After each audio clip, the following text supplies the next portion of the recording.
oleh akal. Sedangkan apapun yang kita uji di muka bumi ini, segalanya itu punya yang namanya pembatas. Hingga kita akan mencari kausa prima. Lalu kebenaran terhadap kausalitas, kebenaran terhadap kausa prima, kita harus meninjau dulu arti kebenaran tersebut. Dari mana pemutusan kebenaran? Apakah kebenaran itu dapat dikatakan benar setelah kemudian banyaknya yang berpendapat itu benar? Ataukah kebenaran itu didatangkan daripada hal yang paling spesial diciptakan Tuhan, yaitu akal? Misalnya, saya kasih contoh. Kalau seluruh dunia mengatakan api itu dingin, tapi di alam pembuktian akal ataupun rasionalitas akal mengatakan bahwa api itu panas, maka rentannya manusia lebih memilih api itu panas daripada seluruh dunia yang mengatakan api itu dingin. Sekarang kita masuk kepada yang namanya Tuhan, Sang Pencipta. Maka kebenaran Tuhan, kita lihat di tahun 2025, yang disuguhkan kepada kita adalah pemahaman-pemahaman orang yang dahulu. Islam datang kitab sucinya dari dahulu. Kristen datang dari dahulu. Buddha, Hindu, semuanya kitab-kitab suci yang datang daripada masa legenda itu. Pertanyaan kita, kenapa kemudian kita harus percaya omongan orang terdahulu terhadap Tuhan? Kenapa kita tidak putuskan Tuhan versi kita hari ini? Kenapa kita harus mengafirmasi di balik tulisan lalu mengimani? Misalnya, kita hari ini membaca tulisan misalnya daripada agama teman kita di sebelah, membaca Yesus jadi Tuhan. Saya membaca Al-Quran, Allah jadi Tuhan. Orang Hindu membaca, maka Brahman, Siwa, Krishna jadi Tuhan. Maka menunjukkan apa? Ada 3 yang sering disuguhkan dalam keagamaan. 3 yang sering disuguhkan dalam keagamaan. Pertama, doktrinal. Wajib percaya. Yang kedua, histori. Sekarang histori, tidak ada yang namanya agama itu dapat dibenarkan daripada histori. Kenapa? Karena setiap agama punya historinya masing-masing yang diyakini benar oleh setiap makhluknya yang beragama tersebut. Kalau kita beradu, bahwa sejarah Kristen paling benar. Lalu bagaimana dengan sejarah Hindu yang mereka sendiri lebih awal daripada sejarah agama Abrahamik? Ya bagi mereka itu benar. Yang ketiga, dipercaya kebenaran tersebut, yaitu rasionalitas. Di mana akankah agama itu mampu menciptakan hasil pikir yang jitu, yang objektif, yang setiap manusia ketika kemudian diberikan pikiran dapat berpikir inilah Tuhan. Artinya, ketika kemudian kita memusatkan otak, mengabaikan setiap histori, mengabaikan setiap doktrin, bisakah kita memutuskan bahwa di antara setiap agama yang menyuguhkan Tuhan, inilah yang benar? Hingga kemudian kenapa saya memilih Islam? Karena saya tahu bahwa isi daripada Al-Quran itu semuanya tentang postulat akal. Apa itu postulat? Postulat itu adalah kebenaran yang absolut, yang setiap pola pikir manusia jika ingin berpikir akan menemukan Tuhan sama persis seperti yang dikatakan Al-Quran. Maka menunjukkan hari ini yang akan kita perdebatkan, mulai daripada pertanyaan saya yang pertama, jikalau Anda mengatakan Kristen benar, maka tolong ajarkan saya untuk Kristen dan bagaimana cara memahami kekristenan sebagai ajaran yang benar.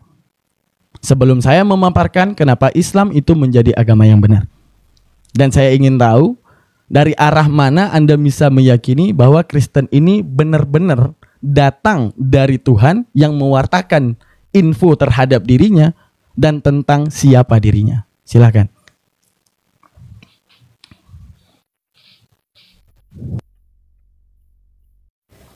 Oke, baik ya.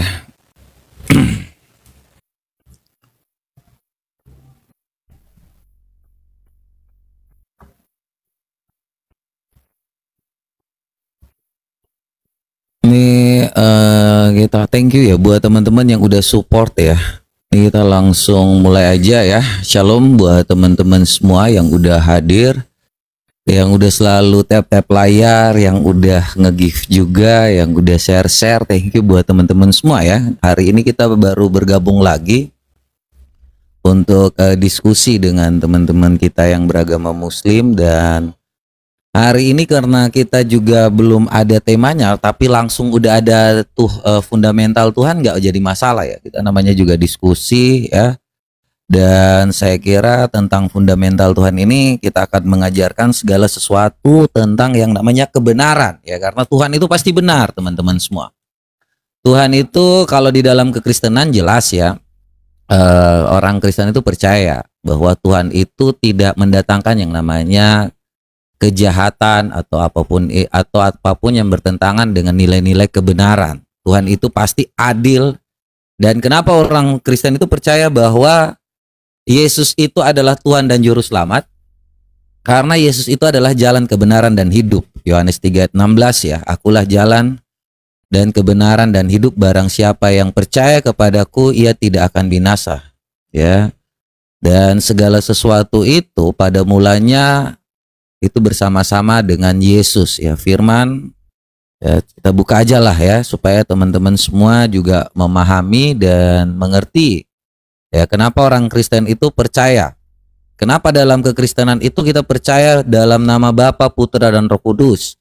Yohanes 1 ayat 1 ya. Jadi ini tentang ketuhanan, fundamental Tuhan ya. Jadi pada mulanya adalah firman, firman itu bersama-sama dengan Allah ya. Firman itu adalah Allah, ia pada mula-mulanya bersama-sama dengan Allah. Segala sesuatu dijadikan oleh Dia dan tanpa Dia tidak ada suatu pun yang telah jadi dari segala yang telah dijadikan. Dan firman itu telah menjadi manusia. Yohanes 1 ayat 14. Kita langsung loncat aja. Firman itu telah menjadi manusia dan diam di antara kita, dan kita telah melihat kemuliaannya, yaitu kemuliaan yang diberikan kepadanya sebagai anak tunggal Bapa, penuh kasih karunia dan kebenaran. Yaitu makanya orang Kristen percaya tentang yang namanya Bapa sebagai tujuan, ya, Yesus sebagai jalan kebenaran, dan Roh Kudus sebagai penuntun kita. Ya, semua itu tidak terlepas karena fungsinya ya, fungsi dari yang namanya Allah Bapa, Putra dan Roh Kudus ini ya, itu mereka dengan fungsi-fungsinya. Jadi kalau kita sebagai contoh ya, karena contohnya lah ya, Anda mau ke suatu tempat ya, Allah itu, Bapa itu sebagai tujuan ya, Anda mau ke Mall Kelapa Gading lah. Yesus itu adalah jalan yang benar ya. Kemudian Roh Kudus itulah adalah orang yang membimbing kita semua supaya terus ke jalan yang benar itu. Ya, jadi itu sesimpel itukah Tuhan yang benar? Ya, karena kalau kita mau menalarkan ya tentang ketuhanan, tentang kealahan itu tidak bisa masuk akal logika kita sebagai manusia. Karena akal kita itu terbatas, ya. Dan satu hal, Tuhan Yesus itu mengajarkan kebenaran kepada kita semua. Tidak pernah ada yang bertentangan di dunia ini dengan hukum kasih. Ya, kalau bagaimana kita berpikir, kenapa kita punya Tuhan yang nyata, Tuhan yang hidup, Tuhan yang datang dengan kasih karena menyatakan kasihnya kepada kita semua. Itu pun sama seperti orang tua kita. Ya, Tuhan kita itu mengajarkan kasih, dia mengajarkan kebenarannya lebih dahulu kepada kita semua dengan perbuatan yang nyata. Sama seperti orang tua kita ketika waktu kita masih kecil, kita diajarkan untuk bagaimana dia mengasihi kita. Ya, dia merawat kita dari kecil, dia menjaga kita sampai kita tumbuh dewasa, kita menjadi orang yang berguna ya bagi orang tua kita. Kita harus tunduk dan patuh kepada orang tua kita semua, ya. Itulah yang Tuhan Yesus ajarkan juga kepada kita. Dia datang untuk melayani kita ya, supaya kita tahu nih siapa Allah yang hidup, Allah yang benar, Allah yang nyata. Ya, itu sebagai analogi saja. Kalau kita mau menalarkan Tuhan seperti apa ya, kalau di sebelah katanya Tuhannya yang paling benar. Dan saya sudah jawab ya, cara dengan yang benar bahwa Allah itu pasti kasih dan Allah itu adil dan tidak ada yang bertentangan dengan hukum Allah. Bagi saya banyak Tuhan di dunia ini ya, tetapi hanya satu yang benar. Ya, silakan, karena dikatakan mereka juga kan ada Tuhan di negeri Mekah. Nah, kalau saya sudah menyatakan bahwa kebenaran itu dengan bukti yang nyata, saya ingin tahu nih kepada teman-teman Muslim, ya, apa perbuatan Tuhan Anda, Tuhan yang nyata Anda, perbuatan nyata Tuhan di negeri Mekah itu yang disembah oleh Muhammad? Silakan. Oke, teman-teman sekalian, kita masuk penjelasan kita. Oke, secara umum daripada narasi Bang Robert, lebihnya kita akan dapati bahwa segala sesuatu sifatnya daripada afirmasi teks, di mana adanya bacaan maka adanya seseorang yang disembahkan. Sekarang pertanyaannya, bisakah kejadian yang sama itu juga terjadi pada saya? Coba diperhatikan teman-teman. Kita tidak bisa memungkiri bahwa Kristen percaya terhadap Tuhannya ketika ada teks yang mereka bacakan, yang itu secara turun-temurun dipercaya, mereka baca dan kemudian mereka tuhankan. Karena atas kehadiran daripada afirmasi yang secara turun-temurun, keluarganya hari ini beriman terhadap hal tersebut. Sekarang kalau kita balik bertanya, andai kan dulu ibu Anda adalah seorang Hindu, tidak mungkin hari ini Anda percaya Yesus. Maka hari ini Anda adalah pengagung Brahman, Siwa, dan Krishna. Menunjukkan apa? Itu adalah afirmasi doang. Ketika Anda mengatakan Tuhan yang nyata, nyata secara apa? Kalau nyata secara pandang, Anda hanya melihat tulisan. Anda tidak pernah melihat Tuhan Anda. Bahkan di setiap agama manapun yang ada di muka bumi ini tidak pernah melihat Tuhannya, melainkan daripada tulisan yang mereka baca lalu mereka percaya. Pertanyaan saya, Yesus bisa dituhankan karena setelah kemudian dibacakan, maka setiap manusia juga bisa jadi Tuhan. Saya, Daman, andaikan ada tulisan yang bertuliskan Daman adalah Tuhan, Daman adalah penebus dosa, Daman adalah maha segalanya, Daman adalah Tuhan yang hidup. Tulisan tersebut diyakini 2000 tahun yang akan datang layaknya Yesus dituhankan sekarang, maka 3000 tahun yang akan datang Daman juga akan ikut dituhankan. Untuk menunjukkan apa? Sistem pikir terhadap Yesus sebagai Tuhan. Bagaimana ini bisa dikatakan Tuhan, lalu kemudian masuk probability definisi yang lain terhadap definisi yang pernah kita buat. Bagaimana maksudnya? Seperti yang saya bilang tadi. Kalau Yesus bisa dituhankan karena tulisan, maka Anda semua manusia ketika dituliskan Tuhan, 3000 tahun yang akan datang, kalian juga akan kemudian dituhankan. Sekarang kalau kemudian dikatakan, akulah jalan kebenaran dan hidup. Yang mana? Yang mana? Karena gini, ketika kita melihat oneness, Tritunggal, Marcion, Unitarian, dan beberapa denom di dalam kekristenan, mereka pegang dalil yang sama, tapi dengan pemahaman yang berbeda, tapi dengan saling menyesat-nyesatkan untuk menunjukkan apa? Mana yang namanya jalan kebenaran. Sama seperti kita bilang gini, jalan ke Solo melalui tol Cipularang, maka yang harus ditempuh adalah tol Cipularang. Ketika dikatakan inilah jalan kebenaran dan hidup, dipegang Unitarian, membidatkan semua denom selain Unitarian. Ketika dipegangkan Tritunggal, membidatkan oneness. Ketika dipegang oneness, membidatkan Tritunggal. Ketika dipegang Marcion, membidatkan yang lainnya. Dalil itu dipegang oleh semuanya. Dan semuanya mengatakan dirinya punya Roh Kudus. Oh, Tritunggal mengatakan, aku punya Roh Kudus. Bagi oneness, Tritunggal tak punya Roh Kudus. Lah bagi oneness, aku punya Roh Kudus. Bagi Tritunggal tak punya Roh Kudus. Untuk menunjukkan apa? Sistem kebenaran dan jalan kebenaran yang Anda paparkan tadi hanya sistem klaim belaka. Dalam 1 Korintus 12:3, Anda boleh buka. Tidak dapat mengatakan Yesus Tuhan kecuali oleh Roh Kudus. Masalahnya Marcion yang mengatakan Yahweh adalah, mohon maaf kata-kata saya, iblis. Mereka mengatakan Yesus Tuhan. Tritunggal mengatakan Yesus Tuhan. Oneness mengatakan Yesus Tuhan. Ketika ketiganya mengatakan Yesus Tuhan dengan ajaran saling membidat-bidatkan dan saling menyesat-nyesatkan, lalu di mana jalan kebenaran dan hidup itu? Ketika kemudian kita masuk Kristen, kita pusing lagi nih, milih jalan kebenaran dan hidup. Untuk menunjukkan apa? Apa standarisasi kebenaran di balik Kristen ini dikatakan benar? Itu yang harus kita cari. Sehingga Tritunggal dapat berada di puncak atas.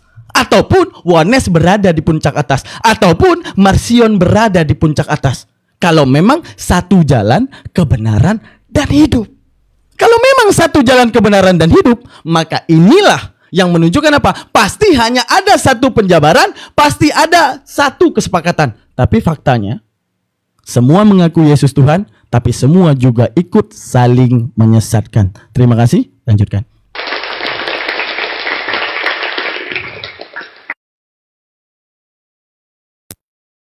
Oke ya. Baik ya teman-teman semua, nggak apa-apa ya, kita terima aja dulu ya. Dan itulah ya, kalau kita tanya tentang kebenaran perbuatan nyata Tuhan mereka, mereka nggak bisa jawab karena memang nggak ada apa-apanya ya. Perbuatan nyata Tuhan di negeri Arab itu seperti yang dikatakan di dalam An-Naml 91 IS 27 ayat 91 itu nggak pernah ada hari ini. Jadi memang nggak bisa jawab. Ya, jadi teman-teman semua nggak usah heran dengan hal-hal seperti itu. Mujizatnya pun oleh nabinya pun juga nggak ada. Jadi kalau mereka hanya ngomong seperti itu ya jelas ya, kalau di dalam kekristenan itu kenapa kita bukan hanya melihat dari yang namanya segala sesuatu itu dari tulisan orang Kristen. Sejarah tidak pernah berubah karena ada. Jadi kedatangan Tuhan Yesus itu luar biasa teman-teman. Kenapa pada saat bangsa Romawi itu menjajah bangsa Israel? Selain bangsa Israel ini ya, yang merupakan ketetapan Allah, ya, bahwa Allah telah menetapkan bangsa Israel ini akan turun seperti yang dikatakan Allah ketika waktu manusia jatuh ke dalam dosa. Dari bangsa Israel lah yang akan turun yang namanya Tuhan Yesus Kristus. Nah, kenapa ada bangsa Romawi? Bangsa Romawi itu dikenal dengan orang-orang cerdas. Makanya kekristenan itu tanpa yang namanya Alkitab pun kita mengenal bahwa ada Tuhan Yesus yang memang datang ke dunia ini, hadir, kemudian mereka menuliskan. Tacitus dan Basilides itu bukan seorang Kristen, tetapi mereka menuliskan fakta sejarah. Jadi Anda tahu teman-teman ya, notaris itu berasal dari kata notorius. Dan itu berasal dari bahasa yang namanya Romawi teman-teman. Kenapa harus mencatat? Mereka tuh selalu mencatat. Catatan-catatan di luar kekristenan itu membuktikan bahwa kalau kita tutup Alkitab kita, itu Tuhan Yesus itu nyata. Dia pernah hadir, dia pernah datang, dia pernah melakukan segala sesuatu yang ada di dunia ini. Dia mati, bangkit, dan terangkat ke surga. Itu semua tertulis di luar yang namanya Alkitab kami. Makanya tidak pernah ada keraguan terhadap yang namanya Tuhan Yesus. Bahkan Israel atau bangsa Yahudi pun yang mayoritasnya tidak selalu mempercayai bahwa Yesus itu adalah Tuhan, tetap ada dalam sejarahnya. Anda pergi ke Israel, Anda bisa melihat kubur Yesus itu kosong. Artinya mereka menuliskan secara fakta sejarah, ya. Dan itu perbuatan nyata yang ada. Tuhan Yesus kemana, datang dari mana, mereka menuliskan semuanya tanpa kita ada pun tertulis di yang namanya Alkitab itu. Kita nggak pakai Alkitab pun kita tahu. Tetapi tujuannya untuk apa Alkitab itu? Supaya kita mengetahui tentang ada yang namanya Tuhan yang pernah hadir dan hidup sampai hari ini. Tuhan yang nyata, Tuhan yang datang dengan mengajarkan kasih yang luar biasa. Dan tidak pernah ada hukum di dunia ini yang bertentangan dengan hukum kasih. Karena Tuhan menginginkan kita hidup dari surga. Ya, kita hidup seperti di surga. Dan Tuhan itu pasti berasal dari suatu tempat. Ya kan? Kalau Dia mengajarkan kepada kita semua, Dia pasti mengenal yang namanya surga teman-teman. Makanya kita punya tujuan yang jelas, yaitu kepada Allah Bapa. Dan Tuhan Yesus ini pasti ya mengatakan bahwa aku berasal dari surga. Ya. Yohanes 6 ayat 38, sorry. Jadi kalau kita membaca Alkitab, ini ada perkataan Yesus. Kok bisa ya kalau kita membaca di luar nalar manusia, oh ada manusia yang datang ke dunia ini, kemudian dia menjadi seorang yang mati, bangkit, dan terangkat ke sorga.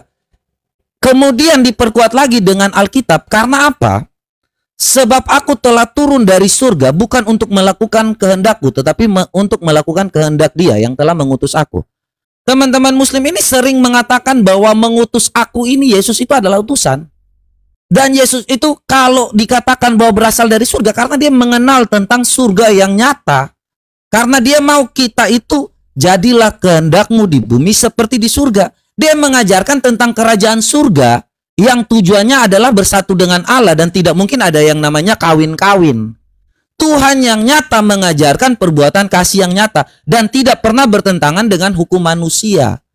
Ya. Makanya tidak pernah ada di bawah kolong langit ini yang bertentangan dengan apapun yang diajarkan oleh Tuhan Yesus. Kalian boleh cari di dunia ini di mana yang bertentangan dengan hukum kasih.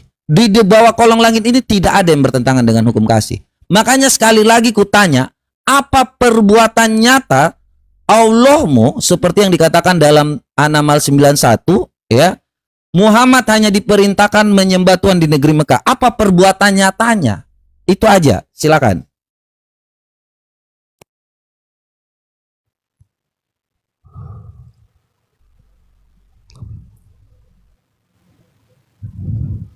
Oke, pertanyaannya adalah apa perbuatan nyatanya? Perbuatan yang nyatanya yaitu daripada faidatil Al-Qur'an, daripada Al-Baqarah ke An-Nas. Apa itu? Daripada kebinatangan Al-Baqarah ke An-Nas hingga jadi manusia. Apa itu manusia? Ketika manusia itu punya kesadaran terhadap fungsi otak. Kalau kita berbicara punya otak, seluruh binatang punya otak. Tapi bedanya dengan manusia, manusia punya kesadaran terhadap fungsi otak. Maka ketika manusia punya kesadaran terhadap fungsi otak, maka disitulah terwujudnya hukum moralitas. Misalnya Kristen dengan gempar-gempornya mengatakan kosah kasih. Sedangkan kasih tersebut tanpa harus beragama, ateis yang melakukan rasa kasih sayang, orang Buddha yang melakukan rasa kasih sayang, apakah karena Yesus? Tidak. Tanpa beragama pun kita juga bisa untuk mengasihi. Untuk menunjukkan apa? Bahwa setiap agama itu mengajarkan kebaikan, bukan menciptakan kebaikan, bukan. Karena apa? Agama itu tugas mengekang manusia yang menganut agama tersebut untuk tetap baik. Tapi kalau Anda mengatakan kenapa Kristen menjadi agama benar? Karena kasih yang diajarkan di dalam Kristen. Anda nggak perlu Kristen untuk kasih. Dan Anda nggak perlu Kristen untuk jahat. Tanpa Anda Kristen pun, Anda bisa mengasihi anak yatim. Coba Anda pikirkan. Anda tanpa beragama, bisa nggak Anda menyayangi orang yang sedang mengemis? Bisa. Bisa nggak Anda menyayangi orang tua Anda? Bisa. Haruskah beragama? Tidak perlu. Jadi kalau gempar-gempor kasih menjadikan landasan utama Anda untuk mengimani kekristenan, nggak perlu beragama, coy. Tanpa beragama, kita natural untuk mengasihi orang. Untuk menunjukkan apa? Bahwa setiap agama mengafirmasi manusia untuk dapat mengasihi.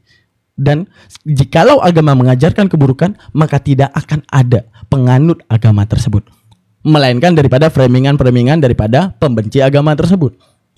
Oke, kita lanjutkan lagi. Ketika dia mengatakan, apa kehebatan daripada Allah Ta'ala mengangkat manusia daripada kebinatangan, yaitu Al-Baqarah, sampai An-Nas. Apa itu manusia? Ketika dapat menggunakan akal, dia bilang, Yesus itu ada. Walaupun Alkitab tidak ada. Sangat bohong. Itu sangat bohong. Dari mana kalian orang di tahun 2025 dapat mengetahui Yesus itu ada tanpa Alkitab? Nggak bisa. Tapi bisakah kalian mengetahui Allah Subhanahu wa Ta'ala tanpa ada Al-Quran? Sangat bisa. Syarat Anda menggunakan akal. Ketika saya membuang agama saya, Anda membuang agama Anda, kita duduk dan mencari Tuhan. Apa yang akan kemudian kita katakan? Tuhan itu seperti apa, Bang Robert? Kalau Anda mengatakan Yesus, Anda masih terjebak tulisan. Maka menunjukkan apa? Kita buka datanya. Contoh nih. Bentar. Ketika Allah mengatakan dirinya nih, Laisa kamislihi syai'un. Mana dia? Tidak ada satupun yang serupa dengannya. Laisa kamislihi syai'un. Allah tidak serupa dengan sesuatu apapun. Maka ranah pembuktiannya itu bukan karena keyakinan. Bisa nggak untuk kemudian ini menjadi postulat? Postulat itu adalah sistem pikir manusia. Yang siapapun berpikir dapat menemukan ini. Postulat apa? Ketika saya bilang, Bang Robert, manusia beda nggak sama buaya? Beda. Buaya sama lembu beda nggak? Beda. Lembu sama meja? Beda. Meja sama genteng? Beda. Genteng sama sungai? Beda. Sungai sama laut? Beda. Sama Tuhan? Maka otak gila yang mengatakan sama. Hanya otak waras yang mengatakan bahwa Tuhan pasti berbeda dengan kata-kata apapun yang ada di muka bumi ini. Maka tanpa Al-Quran pun itulah hasil kesimpulan akal ketika kita di tahun 2025 tidak terjebak tulisan yang ada yang datang daripada masa dahulu. Disitulah kita akan paham bahwa Tuhan tidak serupa dengan makhluknya. Ketika kita menentukan postulat akal, dikatakan huwal awal, huwal akhir, huwal dhahir, huwal batin, bahwa dialah yang awal, Dialah yang akhir. Kenapa? Karena itu sistem postulat akal.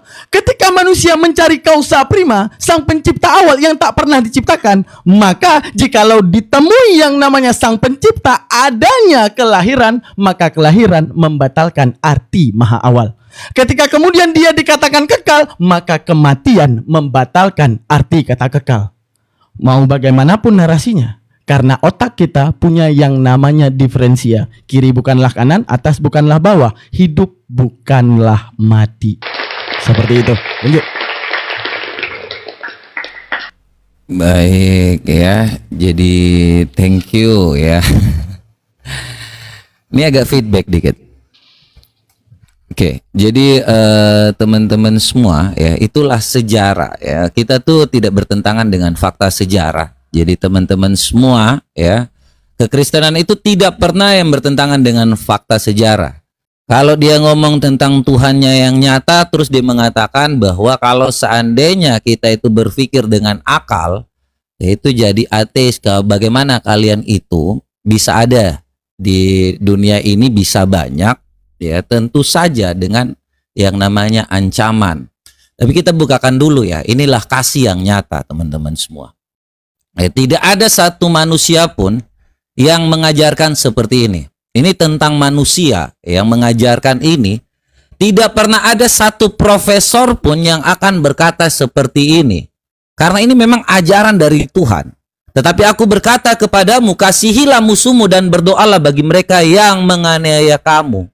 Nggak pernah ada kalau seandainya Tuhan Yesus nggak katakan seperti ini, orang tidak akan pernah mengenal yang namanya mediasi Perma 1 tahun 2016. Hari ini diterapkan di Indonesia. Restoratif justice. Kasihilah musuhmu dan berdoalah bagi mereka yang menganiaya kamu.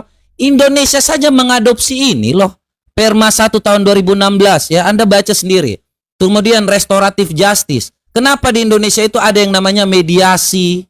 Karena Tuhan Yesus ajarkan kasihilah musuhmu dan berdoalah bagi mereka yang menganiaya kamu.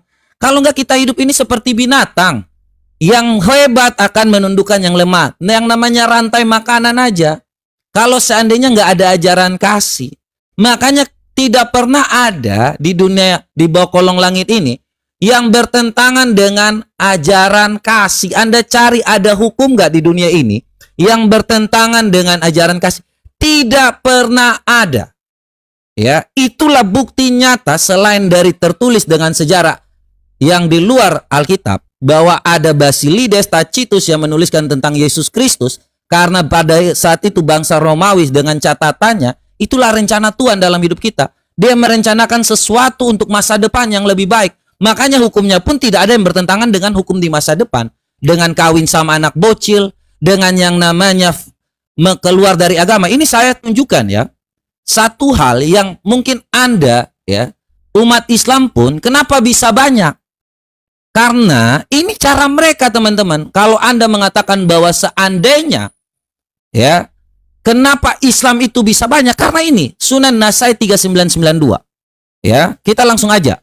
Beberapa orang keluar dari Islam. Kemudian Ali membakar mereka dengan api.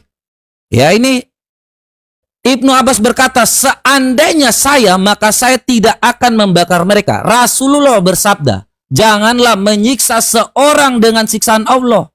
Ya, seandainya saya, maka saya akan bunuh saja mereka. Rasulullah bersabda, siapa yang mengganti agamanya, maka bunuhlah. Ini adalah ancaman. Kenapa mereka bisa banyak? Karena mereka hanya berpikir ibadah itu kawin. Ya, kawin itu ibadah banyak. Setelah lu banyak, lu nggak boleh keluar dari Islam. Kenapa Islam bisa banyak? Bukan karena mereka berpikir, tetapi mereka dijebak. Lu hanya cukup mengucapkan 2 kalimat syahadat, ya, asyhadu, kemudian dia udah masuk, lu keluar coba. Rasulullah yang bersabda, siapa yang ganti agamanya maka bunuhlah. Makanya kalau halal seperti ini tidak sejalan dengan pasal 29 ayat 2 Undang-Undang Dasar. Setiap orang berhak memilih agama dan kepercayaannya masing-masing. Ini bertentangan, makanya hukum syariat Islam ini bertentangan dengan hukum di Indonesia. Mereka boleh banyak, tetapi kenapa? Karena sudah diancam duluan. Lu masuk, lu nggak boleh keluar. Itu hukum murtad, jelas kok. Tetapi kalau Tuhan Yesus ajarkan berbeda.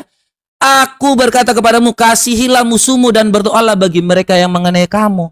Lu mau pilih apapun terserah. Karena Tuhan itu kasih, sama seperti pacar lu udah mengasihi lu. Lu mau pilih dia kembali atau tidak, ya nggak masalah. Itu kasih yang nyata. Beda dengan Allahmu yang mengajarkan. Bahkan Muhammad sendiri yang mengatakan, siapa yang mengganti agamanya maka bunuhlah. Anda banyak karena kawin itu ibadah. Kemudian Anda kalau seandainya orang pindah agama, Anda akan bantai. Makanya saya tidak pernah mendengar di mana perbuatan nyata Allahmu ini. Ya, tidak pernah ada. Silakan.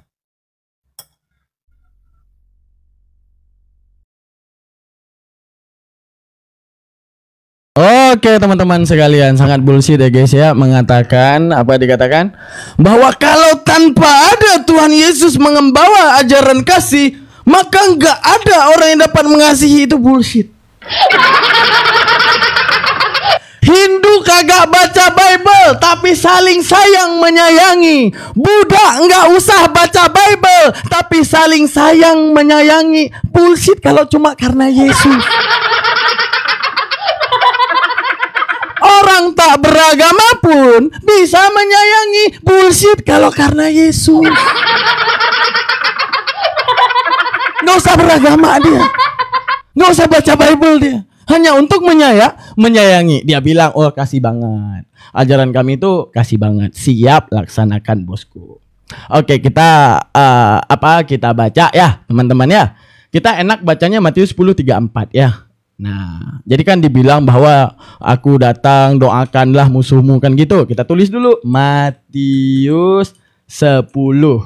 Kita buka yang 34. Tuing. Nah, kita buka kan. Kita tekan nih, kita pencet. Nah, kita pencet ya. Kok Korintus keluarnya nih, Matius, maksud aku nih kok Korintus.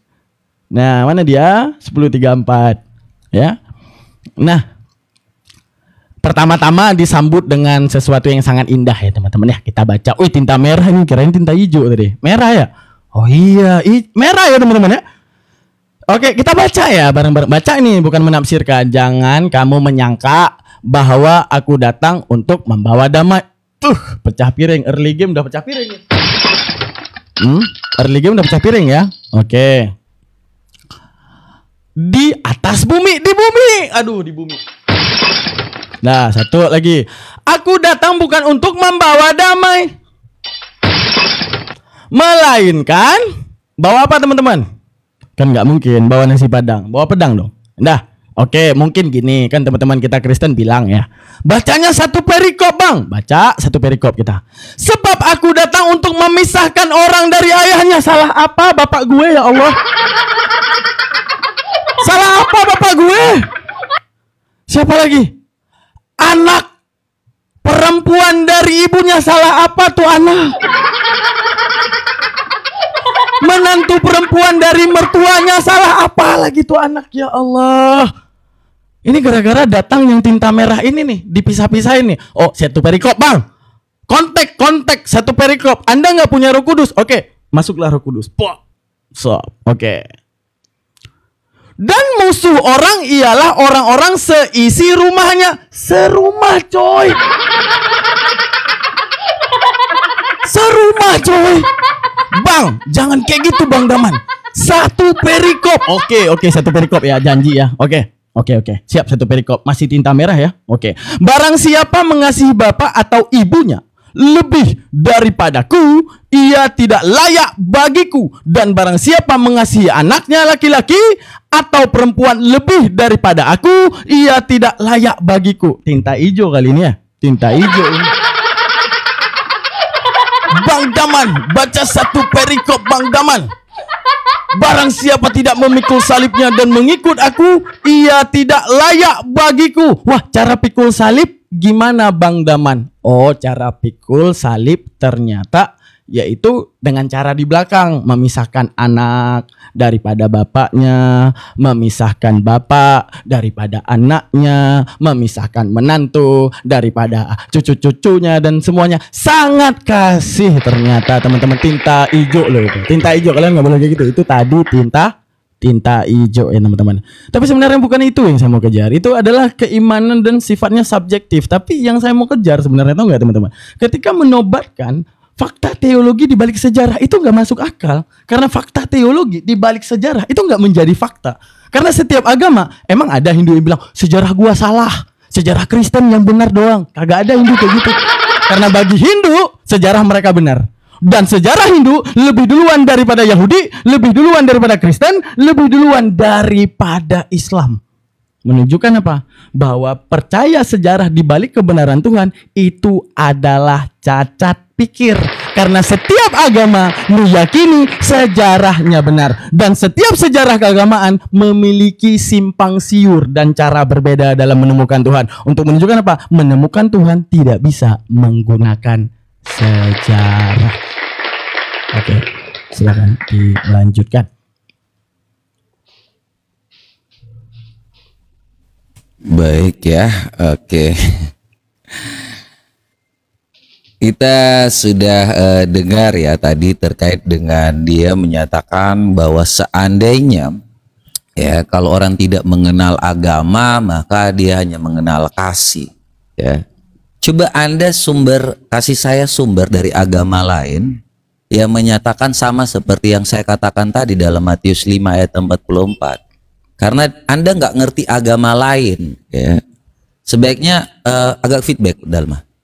Jadi supaya kita tahu ya bahwa di dalam Hindu dengan adanya kasta berarti itu masih ada yang namanya Sudra Brahmana. Tetapi saya nggak bahas itu ya. Apakah itu kasih yang nyata ya, seperti yang Tuhan Yesus ajarkan teman-teman. Ya, semua sama di mata Tuhan tuh semua sama. Ya, jadi kalau seandainya ada konsep reinkarnasi itu beda lagi nanti. Kita akan ngomong tentang agama lain itu berbeda. Ya, tentang kastanya itu berbeda. Tetapi yang kita bicarakan di sini adalah bagaimana Islam yang ngaku-ngaku punya Tuhan, tetapi Tuhannya itu selalu bertentangan dengan hukum manusia. Ya, bahkan Islam sendiri itu boleh melakukan apapun, bahkan Nabi pun sendiri yang saat ini dia tidak yang namanya suri tauladan itu, tetapi tidak menjadi tauladan ketika waktu menikahi Aisyah di saat umur yang 6 tahun ini. Ya, jadi kalau kita melihat hukum Islam ini, saya kalau membaca, kebetulan saya mengerti hukum, kemudian saya melihat hukum Islam ini pun bertentangan dengan yang namanya hukum perkawinan. Di Indonesia ini kita menganut asas monogami, ya. Padahal orang Islam di Indonesia ini itu paling banyak, tetapi tidak mengenal yang namanya kita menganut asas monogami, bukan poligami. Artinya saya ini agak sedikit aneh ketika Anda berbicara dengan yang namanya menerangkan tentang bagaimana Yesus tadi. Itu jelas-jelas untuk orang yang murtad, dan Anda mempertegas apa yang saya sampaikan, bahwa kalau seorang murtad dia akan meninggalkan orang tuanya, dia akan meninggalkan sanak saudaranya, karena memang itu yang nyata. Tuhan Yesus pun sendiri sudah katakan itu memang untuk orang yang murtad. Dia akan memisahkan orang-orang seperti kalian ini, akan membenci orang-orang yang murtad. Jadi perikopnya itu sudah sangat jelas, Daman. Kau menjelaskan segala sesuatu yang memang barang siapa itu memikul salib, ya seperti itu. Kamu membuka ayat itu untuk mempertegas bahwa siapa yang keluar dari Islam memikul yang namanya salib, itu akan berpisah dengan orang tuanya. Anda pasti akan membenci orang yang mengikut Kristus. Karena Tuhan Yesus pun telah katakan supaya kita tetap bertekun dalam Yohanes 16 ayat 1-4. Semuanya ini kukatakan kepadamu supaya kamu jangan kecewa dan menolak aku. Kamu akan dikucilkan, bahkan akan datang saatnya setiap orang membunuh kamu akan menyangka bahwa ia berbuat bakti bagi Allah. Sekarang tuh semua orang dikejar-kejar, takbir, Allahu Akbar. Habis lo. Ini Tuhan Yesus sudah katakan jauh sebelum kau baca ayat tadi. Tuhan Yesus sudah katakan dikejar-kejar. Kamu akan dikucilkan, bahkan akan datang saatnya setiap orang membunuh kamu. Takbir, Bali 1, Bali 2. Selesai dikejar-kejar Kristen itu. Karena apa? Siapa yang mengganti agamanya maka bunuhlah. Ajaran macam apa dari Tuhan yang mana ini? Makanya tidak ada perbuatan yang nyata, hanya perbuatan yang namanya mencegah orang untuk keluar dari agamanya. Boleh poligami, beranak cucu, satu laki-laki bisa dapat 4 anak dalam 1 tahun, 4 istri loh ya. Jadi Anda bisa cari sebanyak-banyaknya, boleh beranak pinak, tetapi nggak boleh keluar. Makanya ini yang saya katakan, apakah di dalam hukum Anda ini, yang namanya murtad ini, ya, apakah ini yang ajaran yang nyata, ajaran kasih? Di mana ajaran kasih Anda? Sampaikan satu dalil di dalam Al-Quran Anda tentang ajaran kasih. Atau ada kata mengasihilah, atau kata kasihilah. Kalau Anda bilang bahwa, oh, Hindu punya, Buddha punya, ateis pun punya kasih. Oke, kalau gitu deh, di ajaran Anda, coba tunjukkan satu dalil yang dikatakan di situ mengasihi.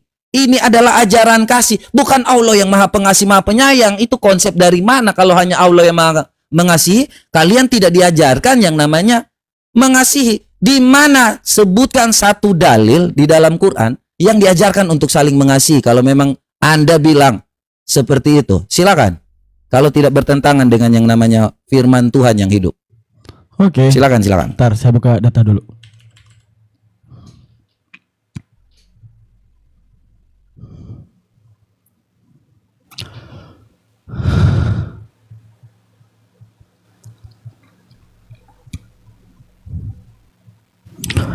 Oke, teman-teman sekalian ya. Apa tadi? Jangan bawa bismillah berarti ya untuk ajaran kasih, siap. Ini apa kata Allah? Janganlah kamu jadikan nama Allah dalam sumpahmu sebagai penghalang untuk berbuat kebajikan, bertakwa, dan mengadakan islah kedamaian di antara manusia. Dan Allah maha mendengar lagi maha mengetahui. Artinya Allah mau bilang apa? Jangan nanti engkau menama-namai dirimu seorang Islam hanya untuk mengadakan permusuhan di muka bumi ini. Mana contoh buktinya? Kita kasih lagi.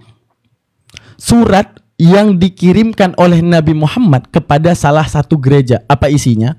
Kata Nabi Muhammad, ini adalah pesan dari Muhammad bin Abdullah sebagai suatu perjanjian. Dan insya Allah semua Islam paham tentang surat ini dengan gereja, kalau nggak salah ingat saya namanya gereja Santa Catherine. Udah, mereka yang menganut kekristenan jauh dan dekat, kami beserta mereka. Sesungguhnya aku, para hamba dan para pembantu dan para pengikutku membela mereka karena orang Kristen adalah wargaku, dan demi Allah aku menahan diri untuk melakukan apapun yang menentang mereka. Tidak ada paksaan boleh dilakukan untuk mereka, juga tidak boleh hakim-hakimi mereka, disingkirkan dari pekerjaannya maupun para biarawan mereka daripada biaranya. Panjang ini isi suratnya. Yang mau bilang bahwa itu surat jaminan daripada Nabi Muhammad SAW kepada orang Kristen. Itu menunjukkan apa? Itulah yang menjadi dalil. Ini sekali lagi saya tegaskan. Manusia itu punya rentanitas mempertahankan wilayah. Apa itu namanya? Mempertahankan zona yuridis. Apa itu? Misalnya, di daerah yang beragama Hindu, maka tidak mau minoritas di daerah tersebut menjadi mayoritas. Misalnya, Anda mengatakan bahwa di sini begitu sulit untuk membangun gereja. Ente salah negara aja. Ente salah negara aja. Untuk negara yang mayoritas Kristen, apabila ada pelarangan pembangunan masjid, nggak apa-apa. Kenapa? Ya kami sadar bahwa mayoritas tidak mau minoritas menjadi mayoritas. Sekarang, kalau Anda orang Indonesia pengen bangun gereja, coba bangun di Perancis. Bangun 1000 gereja. Kagak ada masalah orang Islam. Tapi masalahnya karena rentanitasnya manusia mempertahankan yang namanya mayoritas, tidak mau minoritas menjadi mayoritas. Itulah yang membuat Anda kesulitan sekarang. Karena Anda salah pilih negara. Sekarang kalau nggak usah jauh, sekarang pergi ke ini aja. Pergi ke Bali. Ada musola namanya musola Asy-Syafi'iyah yang dilarang oleh umat Hindu Bali untuk terbangun. Maka kami umat Islam harus kacengin, kami dilarang bangun masjid. Kami dilarang bangun masjid, tolong. Ini agama Hindu jahat, masjid kami nggak boleh dibangun. Kagak ada orang Indonesia kayak gitu.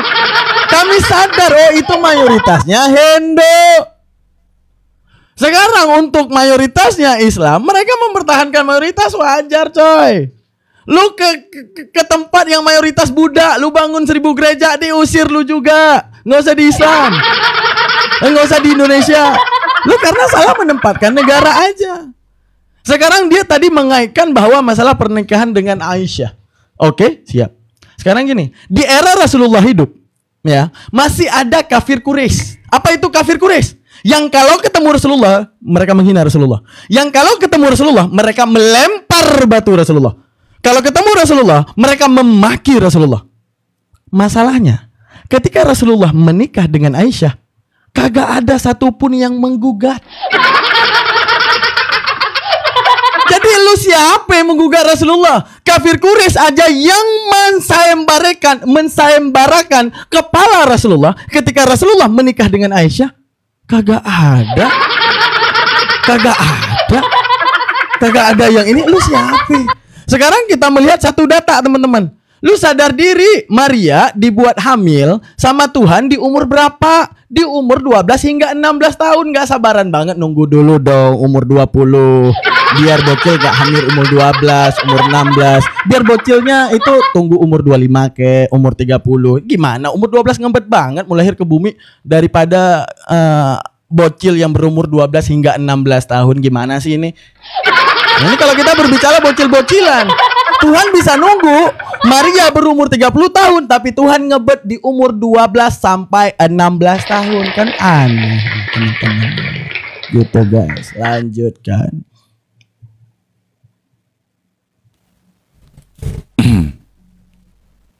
Oke ya, itu dia. Kalau ditanya di mana ajaran kasih dalam Quran, entah dia ngalur ngidul kemana. Jadi mood dikit bang. Ya jadi supaya kita jangan feedback. Jadi kalau seandainya kalau kita tanya tentang hal-hal seperti itu kepada mereka, mereka nggak akan pernah ngasih. Ya karena memang tidak pernah diajarkan di dalam Islam itu untuk mengajarkan ajaran kasih. Ya terkait dengan hal yang tadi disampaikan itu Saint Katerina itu di Mesir, itu gimana Muhammad pernah ke Mesir ya? Saya kalau baca-baca sumber-sumber kalian ini, saya agak aneh juga ya kalau seandainya dikatakan di situ bahwa Muhammad itu adalah orang yang biasa mengajarkan kebenaran Tuhan, tetapi bagaimana kalau dia menulis surat Muhammad buta huruf juga, saya juga bingung Bagaimana seorang buta huruf ini, ya ini seperti yang tertulis ya. Mungkin dia bisa menulis ya.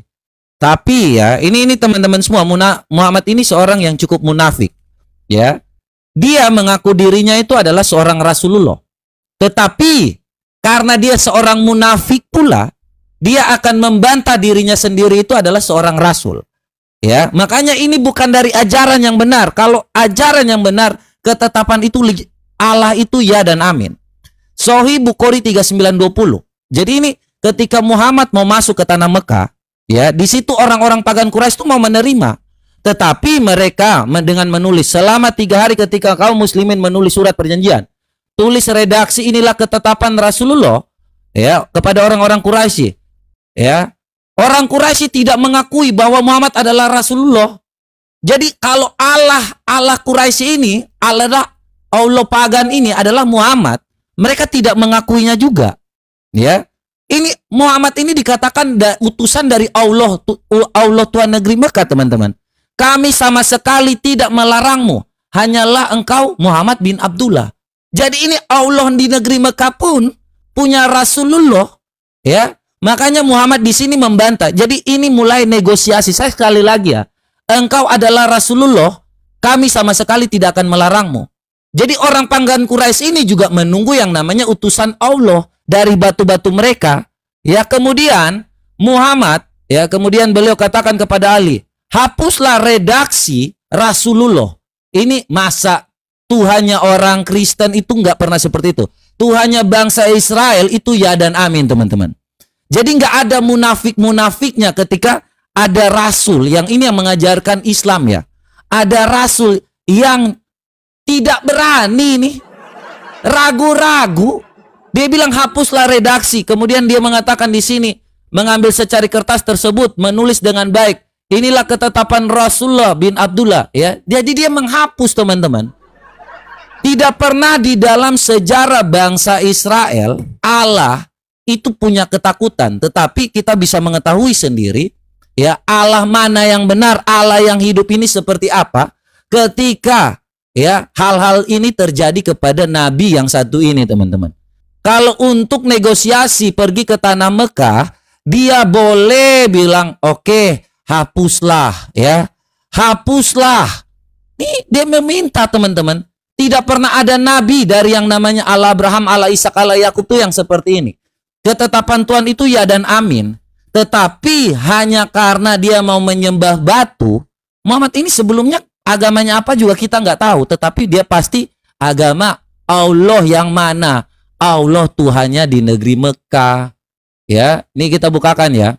Sebenarnya saya mau bahas tentang Al-Anfal 12 ini. Tetapi teman-teman udah banyak yang tahu juga. Karena kita fokusnya kepada yang namanya agama Allah yang benar, Tuhan yang benar ini yang mana? Muhammad hanya diperintahkan menyembah Tuhan di negeri Mekah dan tidak pernah menyembah Tuhan di negeri lain. Ini Allah di negeri Mekah ini udah nggak ada perbuatan yang nyata, nggak ada ajaran kasihnya, nggak ada hal yang baik yang diajarkan di dalam keislaman tentang ajaran kasih. Tadi kau mengatakan bahwa di mana Buddha mengajarkan kasih, Kristen mengajarkan kasih, ya. Mungkin tidak ada orang Kristen pun, ya. Mungkin Hindu pun mengajarkan kasih. Oke, kamu yang mengeluarkan statement. Buddha mengajarkan kasih, ateis mengajarkan kasih. Oke, Islam di mana ajaran kasihnya? Sekali lagi, sebutkan satu dalil di dalam Islam yang mengajarkan kasih. Itu saja. Kalau kau tahu tentang orang kasih, di mana ajaran kasihmu di dalam Islam? Sebutkan satu dalil saja. Silakan. Oke, teman-teman sekalian.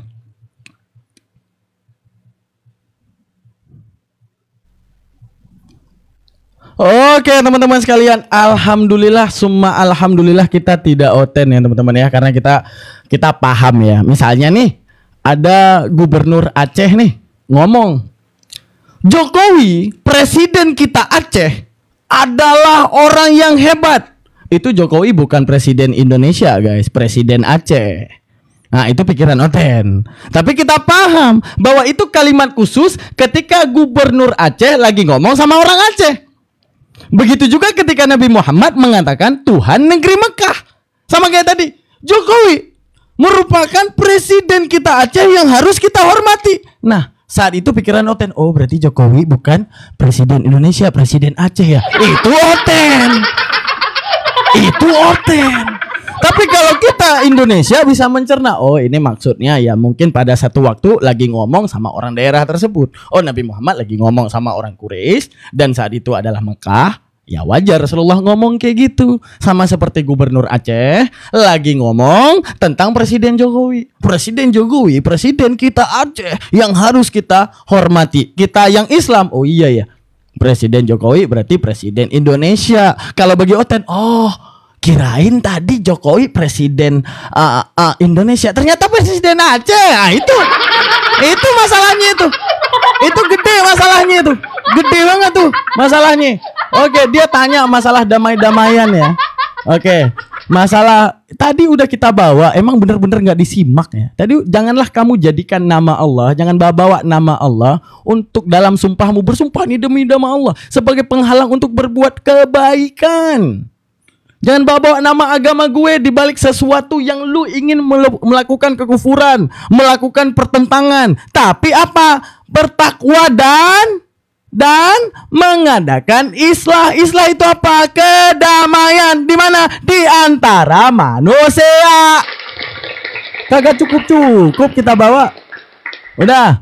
Itu udah. Mana tadi? Nih. Mana kok web nih pen. Nah, ini tadi mengadakan islah di antara manusia. Oke, teman-teman sekalian. Apa ini? Kok aku dapat peringatan? Aku dapat peringatan ya? Udah, kita lanjutkan. Apa hal yang tadi kita bilang? Sekarang gini, kalian masuk akal nggak sih? Dia bertanya masalah Hindu sama Buddha mengajarkan kebaikan. Kalau enggak diajarin kebaikan, enggak laku agama. Enggak ada agama yang laku kalau diajarkan keburukan. Misalnya nih, masuklah kalian ke Buddha. Sampai ke Buddha, kalian tuh harus cekek anak orang. Kagak ada yang mau. Terus dia bilang, Allah gue Allah yang maha hidup.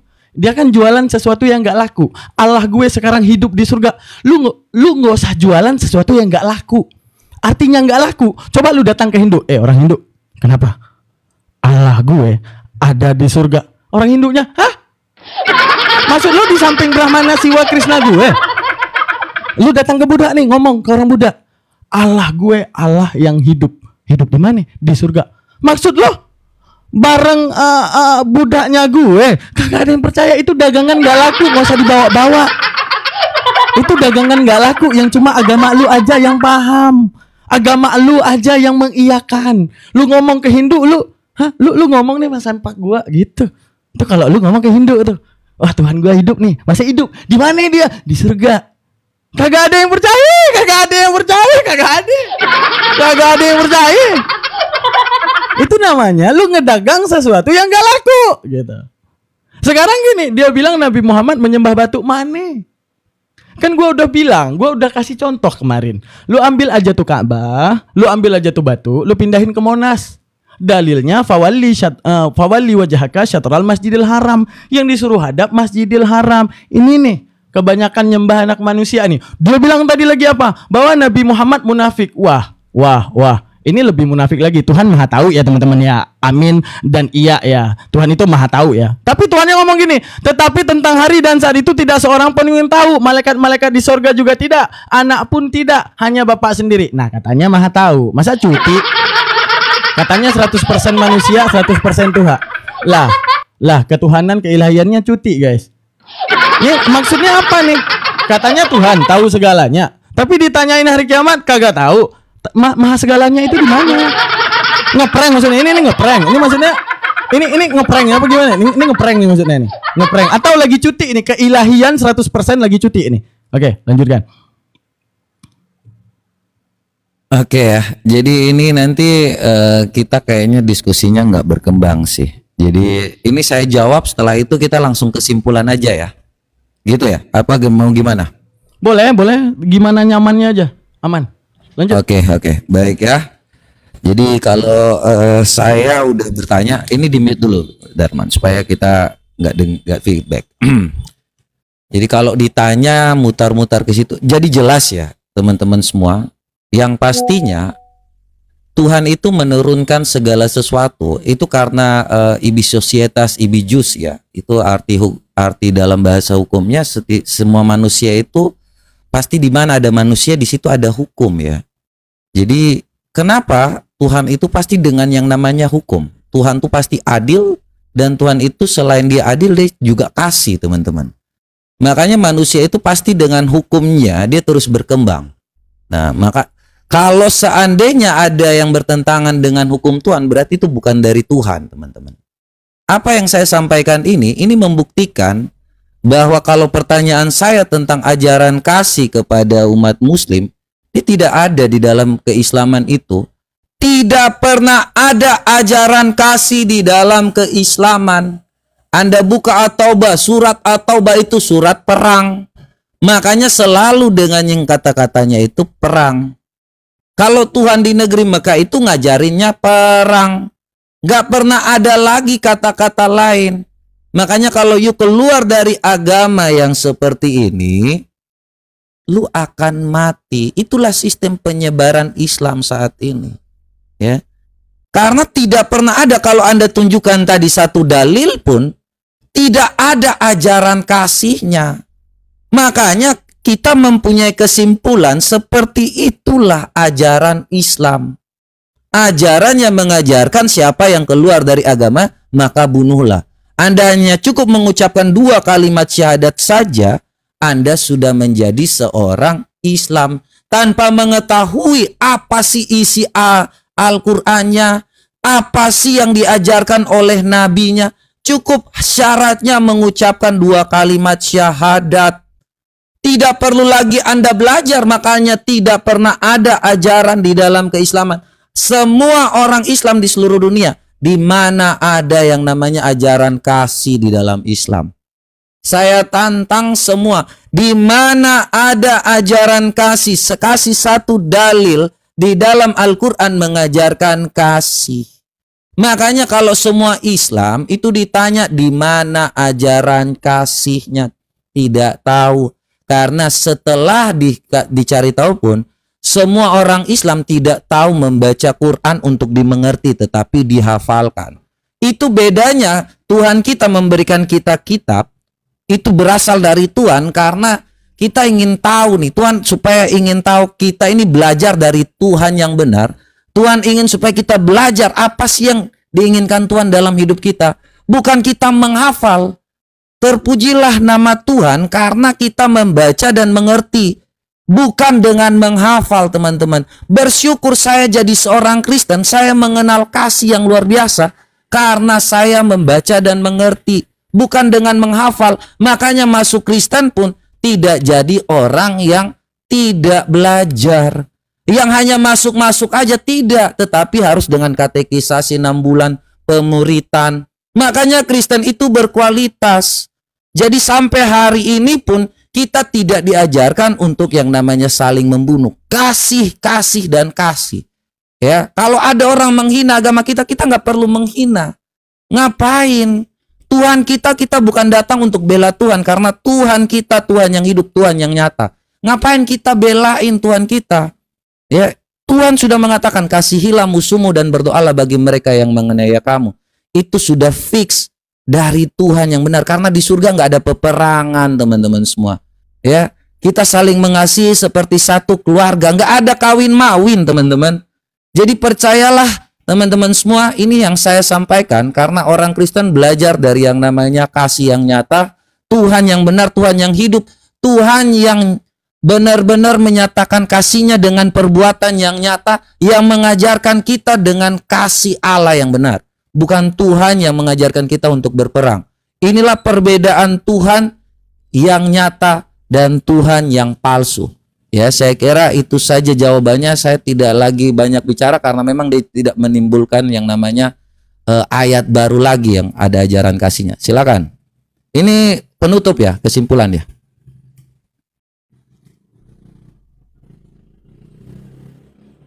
Suaranya nggak ada. Ya, teman saya nge-WA katanya 2 on 2 kapan sekali? 2 versus 2. Maksudnya? 2 on 2, jadi PK-nya berempat. Oh, jadi saya cari teman gitu. Oke, nanti kita coba ya karena saya jarang punya teman di sini. Nanti kita atur waktu lah. Oh iya. Nggak, maksudnya jangan nggak bisa sekarang. Kalau Anda janjikannya sekarang kan saya harus cari teman. Nah, bukan sekarang. Maksudnya untuk jadi wanti-wanti, oh suatu saat ada waktu boleh gitu. Oh iya, 2 versus 2 gitu ya. 2 versus 2. Baik, nanti kita coba untuk cari next time ya. Nanti kita saling DM aja, bro. Ya, silakan. Mungkin kesimpulan sama-sama kesimpulan ya, menguatkan agama masing-masing ya. Iya, tidak ini lagi kan? Oke. Ya, Brang, silakan. Oke. Mana deh?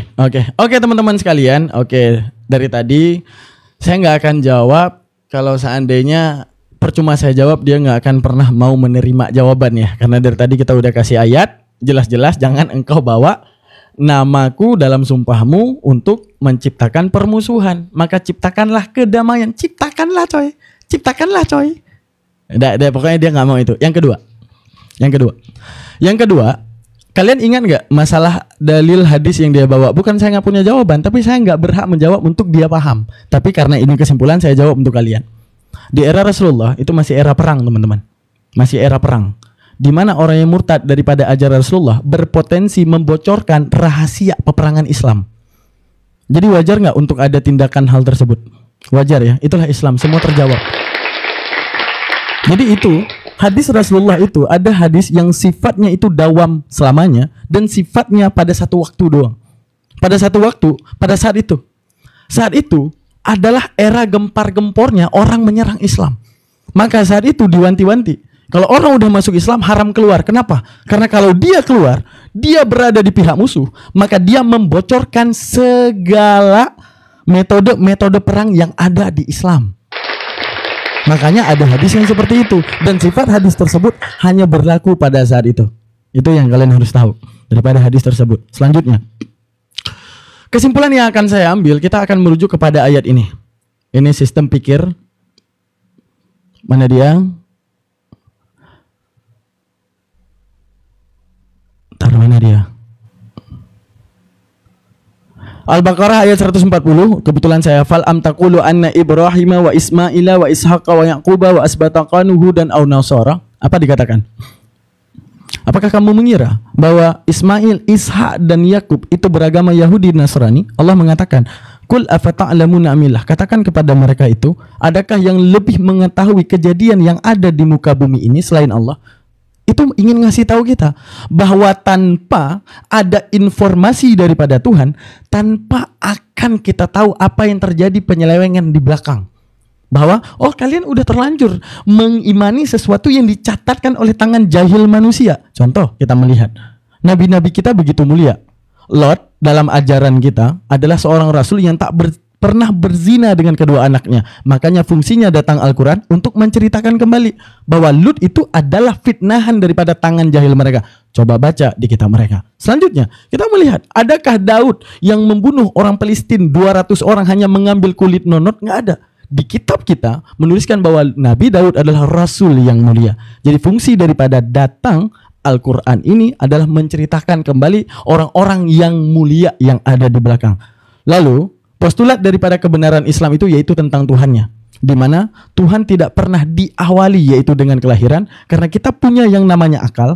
Akal itu sifatnya diferensia. Ya, apa itu diferensia? Ketika dikatakan kiri bukan kanan, maka setiap yang dikatakan awal maka haram dilahirkan. Ketika dikatakan maha segalanya, maka haram dia dimatikan. Itu sistem akal. Karena nggak mungkin kuat dan lemah bersatu pada satu waktu. Saya bilang nih, teman-teman tahu nggak apa? Itu kiri dan kanan, nggak bisa. Karena saat kamu sebut kiri, maka batallah kanan. Ketika kita tanyakan kepada manusia, wahai manusia, apa itu Tuhan? Maha kuasa. Lalu bagaimana Anda dapat menyematkan kepada kuasa kepada sesuatu yang tak kuasa? Itu menunjukkan apa? Kata-kata kuasa terhadap Tuhan menunjukkan, membatalkan sistem otak, walau bagaimanapun doktrinal yang masuk terhadap bahwa Tuhan ternyata seperti ini, dia mengambil seperti ini, dia melemahkan dirinya. Adanya esensi lemah membatalkan arti kata kuat.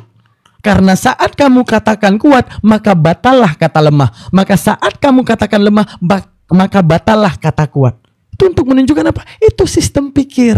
Makanya kalau kita diberikan akal dan mengatakan diri kita waras, maka pastinya kita memiliki Tuhan yang lebih waras daripada diri kita yang kita katakan waras. Maka boleh nggak Tuhan untuk menjadi apapun? Misalnya Tuhan pengen jadi tai kucing, boleh? Boleh.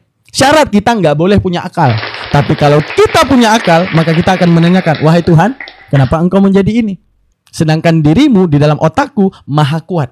Lalu bagaimana engkau bisa selamah ini? Itulah fungsinya diberikan akal. Kalau ditanyakan apa kebaikan Allah Ta'ala untuk seluruh dunia? Mengangkat manusia daripada Al-Baqarah ke An-Nas, mengangkat manusia daripada kebinatangan hingga jadi manusia. Ketika dia sadar akan fungsi otak.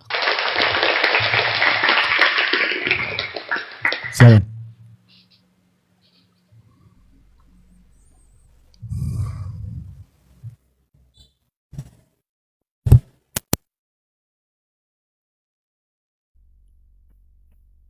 Oke.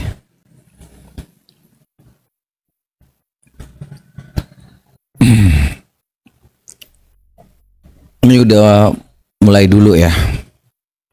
Baik. Ya, thank you buat teman-teman semua yang udah selalu support ya. Dan terima kasih juga buat teman-teman muslim yang udah mau mendengarkan ya.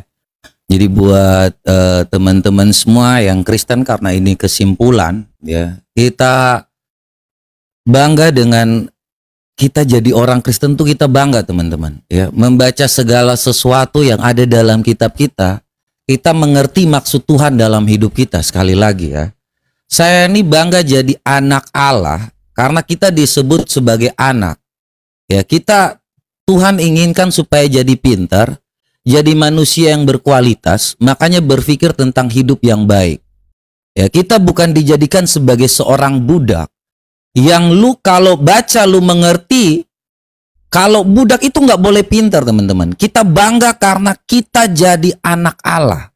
Ya, kita bangga karena Tuhan memberi contoh kepada kita hidup dengan kualitas. Tuhan bilang apa? Takut akan Tuhan adalah permulaan pengetahuan, tetapi orang bodoh menghina hikmat dan didikan. Makanya kita sebagai orang Kristen pasti berkualitas. Dan kita sebagai orang Kristen mengetahui maksud Tuhan dalam hidup kita. Karena kita adalah anak-anak Allah. Kita disebut sebagai anak-anak Allah. Ya, Tuhan menganggap kita itu sebagai anak-anaknya, bukan budak. Kalau budak, teman-teman nggak boleh tahu tuh. Anda yang penting diperintah saja, ikut saja. Kau nggak boleh bertanya, kau nggak boleh mengerti, kau nggak boleh bagaimana yang namanya tahu tentang apa rahasia majikannya. Ya, tetapi karena kita adalah anak Allah, kita dibukakan semuanya. Ini maksud Tuhan dalam hidup kita. Ya, kita nggak dijadikan sebagai seorang yang nggak punya akal sehat, yang seperti binatang kerbau yang ditusuk hidungnya. Udah, lu ngikut aja. Lu nggak tahu apa sih ini maksudnya? Nggak, udah, ngikut aja. Ya, makanya kita jadi orang-orang yang berkualitas. Kita bukan jadi seorang yang hanya ikut-ikut aja. Kenapa kita pergi ke gereja, kita melakukan suatu ibadah, kemudian kita membawa Alkitab kita, kemudian pendeta membaca, kita juga ikutan membaca. Apa sih maksud Tuhan dalam hidup kita? Kita nggak tahu, kita membaca dan mengerti. Ya, karena Tuhan yang benar, Tuhan terbuka. Seperti orang tua kita juga kepada kita. Ya, dia terbuka, apapun itu bukan menjadi rahasia lagi. Karena dia mau supaya kita menjadi orang yang pintar. Beda dengan majikan dan tuan. Ya, majikan dan budak. Kalau budak itu pintar, majikannya pasti mati. Di mana-mana budak itu banyak pun dia harus tetap jadi bodoh. Makanya nggak boleh tahu, nggak boleh ngerti, nggak boleh paham apa sih ini maksudnya. Udah, lu diam aja, lu ngikut aja. Itulah perbedaan kita dengan yang mana atau siapapun, ya. Saya tidak menyinggung siapapun, tetapi inilah yang disampaikan Tuhan dalam hidup kita, supaya kita mau membaca dan mengerti, mau mengetahui apa maksud Tuhan dalam hidup kita. Tuhan harus mengerti kita dan kita mengerti Tuhan. Kasihilah Tuhan Allahmu dengan segenap hatimu, dengan segenap jiwamu, dengan segenap akal budimu. Kasihilah sesama manusia sama seperti dirimu mengasihi dirimu sendiri. Karena kita mengasihi Tuhan, Tuhan mengasihi kita, makanya kita punya hubungan yang intim dengan Tuhan, seperti seorang bapa dan anak, bukan seperti majikan dan budak. Makanya kalau orang Kristen itu dimanapun berada selalu belajar dengan baik, membaca dan mengerti. Tadi di permulaan bagaimana orang mau membuat framing di dalam kekristenan, hanya ajaran-ajaran bidat. Dan yang namanya pendusta itu berasal dari iblis, teman-teman. Makanya banyak guru-guru palsu saat ini, banyak nabi-nabi palsu saat ini yang mengajarkan di luar yang namanya Allah yang benar, Allah Tritunggal, Allah yang hidup. Ya, yang sejak saat mula itu menciptakan kita. Ya. Jadi itulah ya kita yang dapat saya sampaikan. Belajarlah dengan baik, membacalah dengan mengerti, memahami, bukan dengan menghafal. Buat orang Kristen, membaca dan memahami dengan mengerti. Ya, terima kasih buat teman-teman semua yang mau mendengarkan. Terima kasih buat teman-teman semua yang mau untuk supaya mau belajar, membaca dan mengerti, karena komal saya untuk mencerdaskan kehidupan bangsa. Thank you buat teman-teman semua. Tuhan Yesus berkati. Ya, buat satu lagi nih, yang 2 on 2 itu ya. Kapan ada waktu boleh. Kapan? Sebentar atau bagaimana? Sebentar gimana? Nanti DM aja. Sebentar, maksudnya malam ini atau gimana, nanti DM aja. Malam ini mungkin saya ada kegiatan ya. Nanti oke. Siap. Nanti baik. Saya kasih tahu. Oke, terima kasih banyak ya atas waktunya ya. Thank you ya. Diputuskan sama-sama ya, bro, saya nggak ngerti ini karena di laptop. Oke, thank you. Oke.